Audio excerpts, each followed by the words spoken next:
Hello guys, कैसे हैं? I hope आप लोग बहुत अच्छे होंगे। चलो स्टार्ट करते हैं। आज का एक नया टॉपिक है और आज का जो टॉपिक है सबसे इंपॉर्टेंट होने वाला है। मैं जानता हूं कि ये वीडियो आप लोग थंबनेल देख करके जान गए होंगे कि इस वीडियो में हम लोग क्या जानने वाले हैं। तो इस वीडियो में हम लोग जानेंगे दोस्तों, मैं बता देना चाहता हूँ कि वायु से O2 का निर्माण कैसे होता है, यानी वायु से O2 को हम कैसे प्राप्त कर सकते हैं या कैसे इकट्ठा कर सकते हैं, उसके बारे में हम लोग जानने वाले हैं।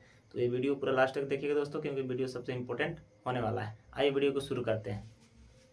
सबसे पहले दोस्तों यहाँ पर कुछ हमने चित्र बना दिया। इस चित्र के माध्यम से समझेंगे कि आखिर जो वायु से हम O2 यानी ऑक्सीजन को कैसे प्राप्त कर सकते हैं और कैसे यह इकट्ठा भी कर सकते हैं। ठीक है ना। तो आइए हम इस चित्र के माध्यम से समझेंगे। पहले हम यहाँ पर देखिए, यहाँ पर हम कुछ एक कॉलम बनाए हैं। इन पूरा संरचना को आप लोग देख लीजिएगा अच्छा से, और लास्ट में बताएंगे कि कहाँ पर मतलब कि द्रवित ऑक्सीजन इकट्ठा होता है। देखिए हम यहाँ से स्टार्ट करते हैं। यहाँ से हमारा लेवल स्टार्ट हो जाएगा। ये वाला जो आप लोग देखते हैं गाढ़ा कलर का, ये क्या है? छानने वाली विधि होती है। इससे हम क्या करते हैं? वायु को छानते हैं इसमें, जिसको छाना के नाम से जानते हैं। ठीक है ना। इसे हमने क्या लिखा? छाना। ठीक है ना। अब यहाँ से क्या होता है? छानने के बाद जो यहाँ से एक तीर लगाए हैं, ये वायु निवेश करते हैं। वायु इसमें से क्या करता है? प्रवेश करता है। अब यहाँ से वायु प्रवेश करेगा इसके अंदर, इस बॉक्स के अंदर। और इस बॉक्स के अंदर आप देखिए, इसमें दो चुंबक के जैसे इसमें दो लगे हुए हैं, जो इसमें क्या करेंगे? वायु को यानी दाब लगाएंगे, यानी दोनों तरफ से क्या करेंगे? प्रेशर उसको डालेंगे। और प्रेशर जब डालेंगे तो प्रेशर डालने के बाद उसमें क्या प्रक्रिया होती है? यहाँ पर देखिए, जब ये दोनों तरफ से जो लगे हुए वाशर हैं, इनको क्या करेंगे? इस वायु को दबाव देंगे। जब वायु इसमें जैसे प्रवेश करेगा तो दोनों तरफ चुंबक लगा हुआ है, उसको दबाव देंगे दोनों तरफ से। जब दाबेंगे तो ये ऊपर की तरफ निकलना प्रारंभ होगा। ये क्या होगा? ऊपर की तरफ निकलना प्रारंभ होगा। और किस रूप में निकलेगा? ये गर्म वायु के रूप में निकलेगा, यानी गर्म वायु पूरा हीट हो जाएगा। और हीट होकर के वो पाइप के द्वारा क्या होगा? आगे की तरफ बढ़ेगा। अब यहाँ से जब आगे की तरफ बढ़ेगा तो आगे एक और बॉक्स बना है दोस्तों, यहाँ पर देखिए। इस बॉक्स में क्या होगा? इस वाले पार्ट्स में सब गर्म वायु भर जाते हैं, यानी इस वाले पार्ट्स में क्या होगा?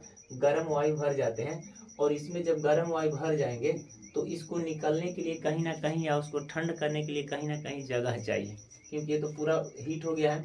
अब उस समय क्या होगा कि यहाँ से नीचे की तरफ से पूरा हीट हो गया, तो ये नीचे की तरफ पे क्या होता है? जमा हुआ शीतल जल निवेश करेगा। यानी यहाँ से जमीन की तरफ से क्या होगा? नीचे वाले लेयर से इसमें से जमा हुआ जो शीतल या ठंडा जो जल होगा, वो नीचे की तरफ से क्या करेगा? ऊपर की तरफ जाएगा। यानी ये जल का स्तर है जो ठंडा शीतल यहाँ पर दिखाए हैं। ये आपका जमा हुआ जल जो शीतल एकदम ठंडा जल के रूप में है। अब यहाँ से क्या होगा? ये ऊपर की तरफ जाएगा। और यह किस रूप में जाएगा? ये स्प्रिंग के जैसे आपको दिखाई दे रहा है ना, ये स्प्रिंग के जैसे। इस स्प्रिंग के द्वारा होते हुए, मतलब इस स्प्रिंग के द्वारा होते हुए, और ये ऊपर की तरफ निकलेगा। तो जब ऊपर की तरफ निकलेगा तो यह पार्ट्स किस प्रकार का होगा? यह जल, यानी ऊपर की तरफ जो इसमें का गर्म होता है, ठीक है ना, इसमें का जो गर्म वायु होगा, यानी जो जल गर्म होगा, वो ऊपर की तरफ निकल जाएगा।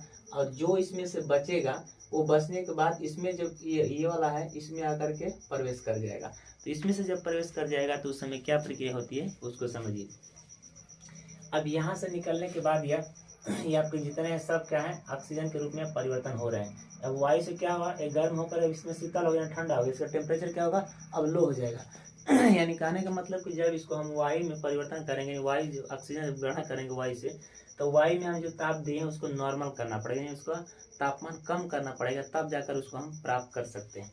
अब यहाँ से देखिए, इसको हम क्या करेंगे? अब इसमें से निकल करके ये बाहर की तरफ रिलीज होगा, यानी अगले वाले कैटेगरी में जाएगा। तो ये सब क्या है? ये नॉर्मल ऑक्सीजन है, ठीक है ना। यानी जो वायु है यहाँ पर नॉर्मल हो गया, इसमें से ऑक्सीजन निकल करके बाहर की तरफ जा रहे हैं। यानी शीतल स्पिंडन वायु, ये वाला जो होगा क्या होगा? शीतल, यानी शीतल मतलब ठंडा, स्पिंडन और वायु, ये जो वायु होगा एकदम ठंडा होगा और शीतल होगा। इसको हम ठंडा करके ही किसी पात्र में द्रवित कर सकते हैं, भर सकते हैं, अन्यथा गर्म करके हम नहीं भर सकते हैं। तो जब इसमें क्या करेंगे? जब इसमें टेम्परेचर इसका लो करेंगे, तभी इसको हम वायु को क्या कर सकते हैं? भर सकते हैं। तो अब यहाँ से देखिए दोस्तों, पूरा इसमें भरा हुआ है, ये पार्ट्स पूरा क्या है? भरा हुआ है।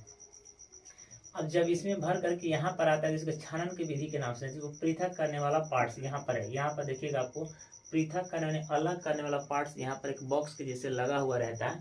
इस बॉक्स में क्या होगा कि जो इसमें वायु होगा, वो वायु इसके तरफ में क्या हो जाएगा? नीचे की तरफ आ जाएगा, शुष्क वर्ग के रूप में, यानी कार्बन डाइऑक्साइड के रूप में क्या हो जाएगा? बाहर की तरफ रिलीज हो जाएगा। और जो इसमें से ऑक्सीजन बनेगा, वह ऑक्सीजन इसके द्वारा यानी इधर निकल जाएगा। यहाँ तक आपको समझ में आ गया। जो वायु होगा वो इसके तरफ बाहर यानी बर्फ के रूप में निकल जाएगा, कार्बन डाइऑक्साइड के रूप में, और जो इसमें ऑक्सीजन होगा वो नीचे की तरफ आ करके और यहाँ से एक आपको मिलेगा द्रवित वायु, जिसमें आकर क्या होगा, इकट्ठा होगा। अब यहाँ से नीचे की तरफ देखिए विस्तारक एक जैक्ट है जिसमें वो आकर के इकट्ठे होंगे और यहाँ से पाइप लगा हुआ रहेगा जिसके द्वारा ऑक्सीजन के रूप में रिलीज होंगे। तो ये जब रिलीज होंगे तो आगे एक में प्रभाजी आसवन कॉलम बनाया गया है जिसमें नाइट्रोजन निर्गत भी होता है और आर्गन भी निर्गत होता है, दोनों उसी में क्या आकर के मिलते हैं। तो इस वाले पार्ट्स में क्या रहते हैं, नाइट्रोजन और आर्गन दोनों इसमें आकर इकट्ठे होंगे। और इसमें से क्या होगा, ये लेयर जो आप दिखाई दे रहे हैं ये लेयर है आपका, इसका बना हुआ लेयर है, इसके ऊपर ही दोनों प्लस में रहते हैं, दोनों यहाँ पर इकट्ठे रहते हैं। और नीचे वाला जो पार्ट्स होता है या नीचे वाला पार्ट्स है सब द्रवित गए यानी ऑक्सीजन का सब पार्ट्स है, ठीक है ना। तो इसमें से निकल करके ऊपर की तरफ क्या होगा, रिलीज होगा। यानी इसमें से जो आर्गन नाइट्रोजन जो इस गैस में होगा वह क्या होगा, ये ऊपर की तरफ आकर के इकट्ठे हो जाएंगे इस वाले पार्ट्स में, प्रभाजी वाले में, और जो उसमें ऑक्सीजन होगा वो ऑक्सीजन नीचे की तरफ बैठ जाएगा और यहाँ से फिर अगले वाले जिसमें हम क्या कहते हैं इसको द्रवित ऑक्सीजन के नाम से जानते हैं, और इस वाले बॉक्स में आकर के वो क्या होता, इकट्ठा हो जाएगा नहीं जमा हो जाएगा।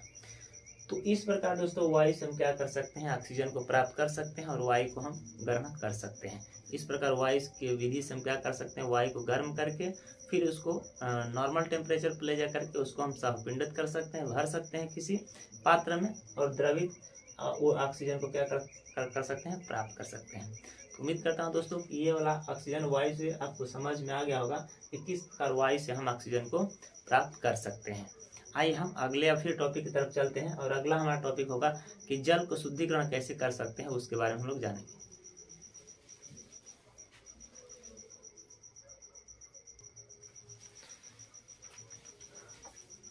हेलो दोस्तों, चलिए आइए समझते हैं अगले टॉपिक की तरफ। अगला हमारा टॉपिक है जल का शुद्धिकरण किस प्रकार होता है, यानी जल भंडार से किस प्रकार शुद्धिकरण करके घरों तक जल को पहुंचाया जाता है, इसके बारे में हम लोग जानें। तो इसके बारे में हम लोग जानते हैं, ये इमेज देखिए आप लोग, इमेज देख करके समझ सकते हैं कि किस प्रकार के जल को हम अपने घरों तक पहुंचा सकते हैं, यानी वो भी शुद्धिकरण करके हम किस प्रकार घरों तक पहुंचाते हैं जल, उसके बारे में समझिए। तो सबसे पहले यहाँ पर दोस्तों जल भंडार है, जल भंडार यहाँ पर हम इसको नदी के नाम से भी जानते हैं। जो नदी है यहाँ से थोड़ा सा इमेज बनाया है, यहाँ से हम क्या करेंगे, पाइप के द्वारा डायरेक्ट इसको हम मतलब कि ट्रांसफर करेंगे। तो ये हमारा पाइप एक लगा रहेगा, इस पाइप में हम क्या करेंगे, उस स्रोत यानी जो जल का भंडार होता है वहाँ पर क्या ये लगा रहेगा और वहाँ से हम इसको क्या करेंगे, अपने तरफ खींचेंगे। तो ये जल भंडार हो गया। अब यहाँ से एक हम टैंक बैठाएंगे जो ठोस पदार्थ नीचे बैठने के लिए होगा। अब इसमें एक हम ऐसा टंकी बैठाएंगे जो उसमें जितने ठोस पदार्थ होंगे वो नीचे की तरफ होकर क्या करेंगे, वो बैठ जाएंगे और जो भी जल होगा ऊपर की तरफ तैरेगा। अब उसके बाद इसको हम तलहट टैंक के नाम से भी जानते हैं, तलहट टैंक इसे कहते हैं, जो इसमें ठोस पदार्थ क्या होते हैं, इकट्ठे होते हैं। अब इससे जब ये जल थोड़ा सा आगे बढ़ेगा तो एक और टैंक बैठाया गया, जिसमें टैंक निलंबित अशुद्धियों के तलहट के लिए होता है। जो निलंबित जो अशुद्धिकरण जो होते हैं उनको क्या करने के लिए, एक साइड करने के लिए और जल को शुद्ध करने के लिए इसको बैठाया जाता है। इसको कहते हैं भार टैंक। इसको मतलब ये वजनदार टैंक होता है, इसमें सब जो भी लोड होता है सब इसी में क्या होता है, इकट्ठे होते हैं, इसीलिए हम भार टैंक के इस नाम से जानते हैं। जब इसमें से जल ट्रांसफर होता है दोस्तों, तो इसमें से जल ट्रांसफर होकर के एक फिल्टर यहाँ पर टैंकी बैठाया जाता है, जिसको हम क्या कहते हैं, इससे एक टैंकी के नाम से हम इसको जानते हैं। इसको छानक टैंक के नाम से हम जानते हैं, जो यहाँ पर हम लिखे हैं। इसको क्या कहते हैं, छानक टैंक। इससे छानक टैंक में क्या होता है, कई प्रकार के इसमें कुछ बालू यानी रेत और कंकड़ छोटे बड़े सब कुछ इसमें भरा हुआ रहता है और उस जल को क्या करता है, शुद्धिकरण करने में मदद करता है। अब यहाँ पर समझिएगा, जैसे मान लीजिए कि इसमें ये सब जल भरा है, ये वाला पार्ट क्या है, जल का है, और ये जो आपका पार्ट दिखाई दे रहा है बालू का है। बारीकी सबसे मेन जो बालू होते हैं बारीकी, उसको हम कहते हैं, ठीक है ना।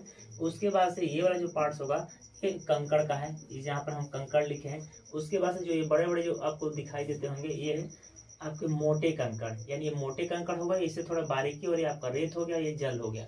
अब इस टैंक में, छनन टैंक में क्या है, सारे इकट्ठे हो जाएंगे। इकट्ठे होने के बाद इसमें जो भी अशुद्धियाँ होंगी, इसमें जो भी बस करके अशुद्धियाँ आए होंगे वो इसमें क्या होंगे, इसमें आकर के बैठ जाएंगे। यानी जितने इसमें जब रेत और बड़े कंकड़ और छोटे कंकड़ जब आपस में जुटे हुए रहते हैं, उसमें जल को क्या करते हैं, उसमें अशुद्धियों को अपने तरफ खींचते हैं। और खींचने के बाद क्या करेंगे, अब यहाँ से जो शुद्ध जल होगा वो ट्रांसफर करेंगे जो मतलब बैक्टीरिया मारने वाली जो क्लोरीन कण होता है, उसमें ट्रांसफर कर देते हैं। अब इसका काम क्या होता है दोस्तों, इस जल में जितने बैक्टीरिया होते हैं उन बैक्टीरिया को क्या करता है, टेम्परेचर के द्वारा इनको वो मार देता है। यानी इसमें टेम्परेचर को थोड़ा सा मतलब हीट करता है, तो जल थोड़ा सा नामात्रा जैसे हीट हो जाता है, उसमें जो भी बैक्टीरिया होती है वो मर जाती है। मरने के बाद अब यहाँ से सप्लाई होता है दोस्तों घरों में, तो हमने यहाँ पर लिख दिया घर में। अब यहाँ से एक पाइप लगा हुआ रहता है जो हमारे घरों तक क्या होता है, हमारे घर के सामने नल लगा रहता है, उसमें से पाइप वो निकलता है। इसको समझने के दूसरे से मान लीजिए कि जल निगम वाली जो प्रक्रियाएं होती हैं, जो पीएससी का पानी जिसे कहा जाता है, जो हर टाइम मतलब कि टाइम टाइम से मिलता है, सुबह दोपहर और शाम को, ठीक यही प्रक्रिया से पानी हमारे घरों तक पहुंचाया जाता है। जिस प्रकार मतलब कि हमारे घर तक क्या होता है, शुद्धिकरण होकर के पानी मिलता है। इसका डायरेक्ट स्रोत कहाँ से होता है दोस्तों, यहाँ पर जान लीजिए। इसका डायरेक्ट स्रोत होता है नदी से, यानी जल भंडार से होता है, और बीच में इस तरह के दो टंकियां बैठाए जाएंगे, और यहाँ पर आपका क्या होगा, एक फिल्टर टैंक बैठाया जाएगा, और उसके बाद में क्लोरीन जो बैक्टीरिया मारने वाला एक क्लोरीनीकरण बैठाया जाता है, जिसमें मतलब जल में जितने बैक्टीरिया होते हैं उसको समाप्त कर देते हैं, और तब जाकर के जल हमें सीधे अपने घरों तक मिलता है, लेकिन वह शुद्ध जल मिलता है। तो उम्मीद करते हैं दोस्तों कि आपको पता चल गया कि जल का शुद्धिकरण किस प्रकार किया जाता है और किस प्रकार घरों तक पहुंचाया जाता है। तो दोस्तों इस वीडियो में बस इतना ही जानेंगे, और फिर अगले वीडियो में मिलेंगे एक ऐसा ही टॉपिक लेकर के, एक ऐसा ही नए वीडियो के साथ मिलते हैं। तब तक के लिए मुझे इजाज़त दीजिए। जय हिंद, जय भारत।